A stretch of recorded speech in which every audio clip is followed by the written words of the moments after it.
Back here on Sportsline, the Masters wrapped up yesterday afternoon at Augusta National. Patrick Reed, a first-time major winner, parring 17 and 18 to hold off a charging field.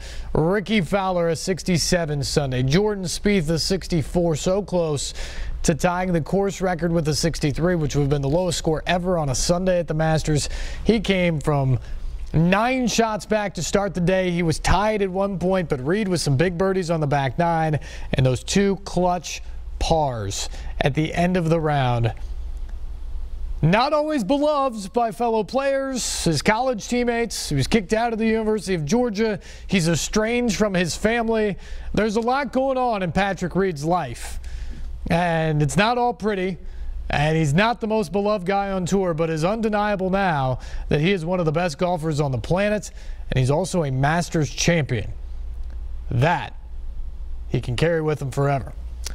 Last night on the Electric Power Company Sunday Sports Central, John Burton sat down with our golf guy, Ensworth golf coach and golf teaching professional here in the Mid-State, Virgil Herring, to talk about the Masters, the incredible Sunday, and Patrick Reed's victory.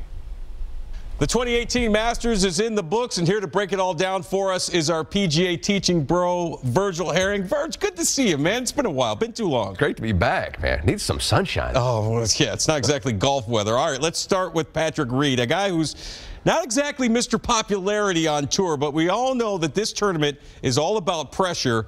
This guy had 3 of the world's best breathing down his neck all afternoon long, and he was able to hold it together to win the Masters. Talk about his performance today. Well, it was really outstanding. You know, he was certainly putted better than he's ever putted in his life.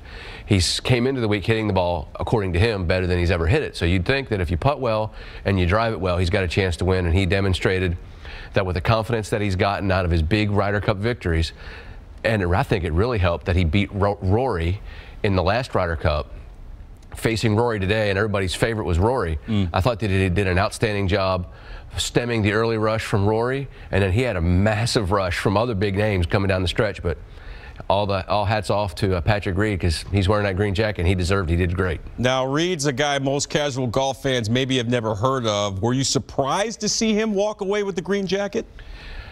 Yes, because I really thought that it was Rory's time, and I wasn't going to be surprised if Jordan Spieth didn't win, and he almost did. But, you know, really, he made clutch putt after clutch putt after clutch putt, and he followed up any mistake that he made with a huge birdie putt. So at the end of the day, he's the most deserving champion that we have this week, and hats off to him.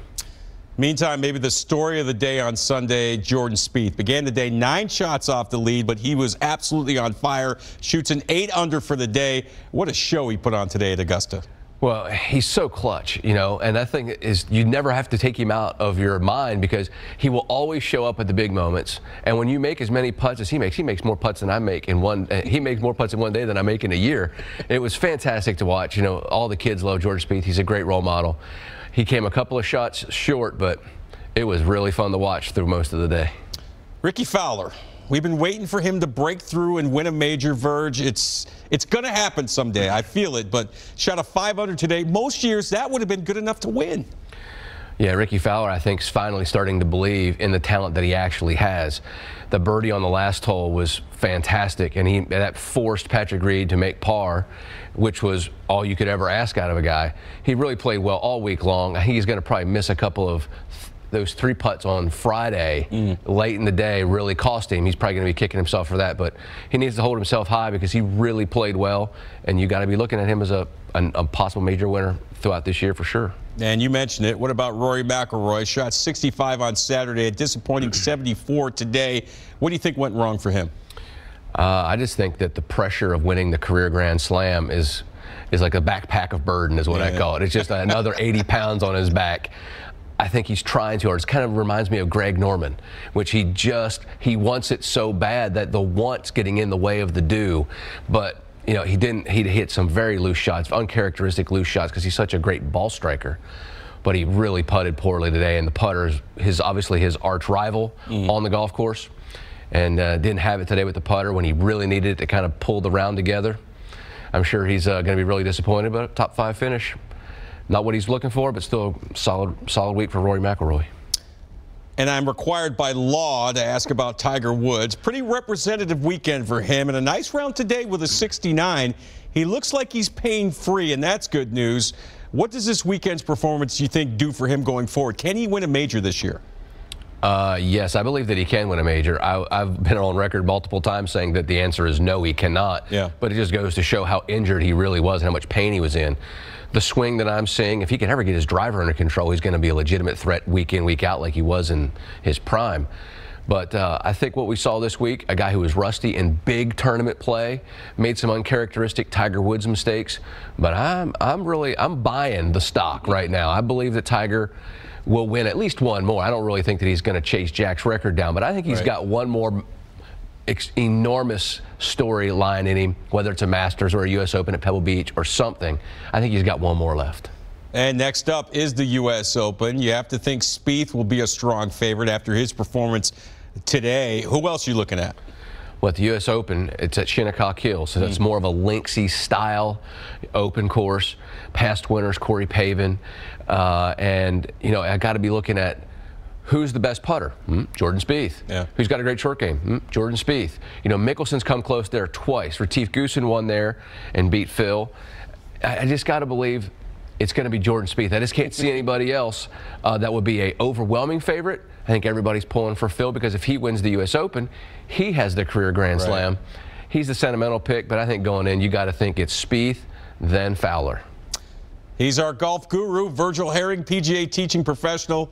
Great to have you here as always, my friend. Thank you very much.